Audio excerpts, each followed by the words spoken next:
Recette de la forêt noire classique. Cette recette comprend 3 étapes principales: la génoise au chocolat, la crème chantilly et le montage. Ingrédients. Composants. Ingrédients. Quantité approximative. Note.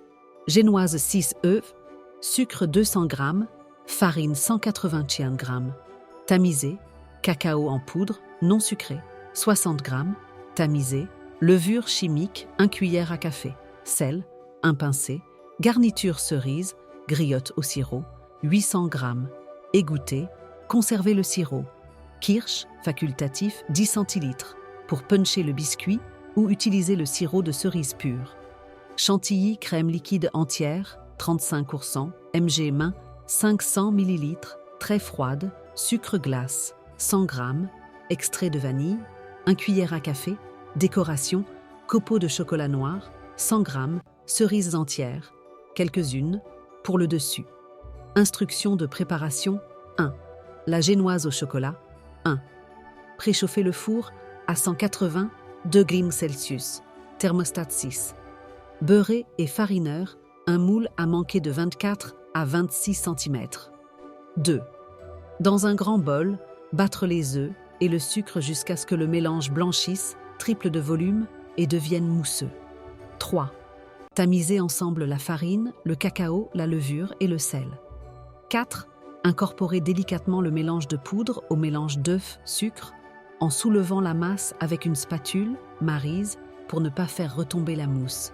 5. Verser la pâte dans le moule et enfourner pendant environ 30 minutes. Vérifier la cuisson avec un cure-dent, il doit ressortir propre. 6. Laisser refroidir complètement la génoise sur une grille avant de la démouler et de la couper horizontalement en 3 disques égaux à l'aide d'un couteau scie. 2. La crème chantilly 1. Assurez-vous que la crème liquide, le bol et les fouets du batteur sont très froids. 2. Fouettez la crème à vitesse moyenne puis plus rapide jusqu'à ce qu'elle commence à épaissir. 3. Ajoutez progressivement le sucre glace et l'extrait de vanille. Continuez de battre jusqu'à obtenir une crème ferme qui forme des pics rigides. 3. Le punch et le montage 1. Préparez le sirop de punchage. Mélangez le sirop des cerises égoutté avec le kirsch si vous en utilisez. 2. Imbibez. Placez le premier disque de génoise sur votre plat de service.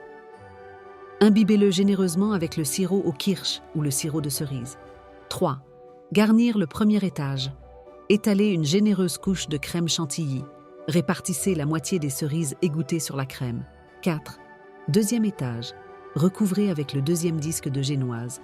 Imbibez-le de sirop, étalez une couche de chantilly et répartissez le reste des cerises. 5. Troisième étage. Terminez par le dernier disque de génoise que vous imbiberez également sur le dessus. 6. Masquez le gâteau. Recouvrez entièrement le gâteau, dessus et côté, avec le reste de la crème chantilly en lissant le mieux possible. 7. Décorez. Côté. Appliquez délicatement les copeaux de chocolat sur les côtés du gâteau en les plaquant avec la main. Dessus, décorez le bord avec des rosaces de chantilly à l'aide d'une poche à douille cannelée et placez une cerise sur chaque rosace. Parsemez le centre de copeaux de chocolat. 8. Réfrigération. Mettez la forêt noire au réfrigérateur pendant au moins 2 heures, idéalement une nuit, pour que les arômes se diffusent et que le gâteau se tienne bien. Bonne dégustation. C'est un peu de travail, mais le résultat en vaut la peine.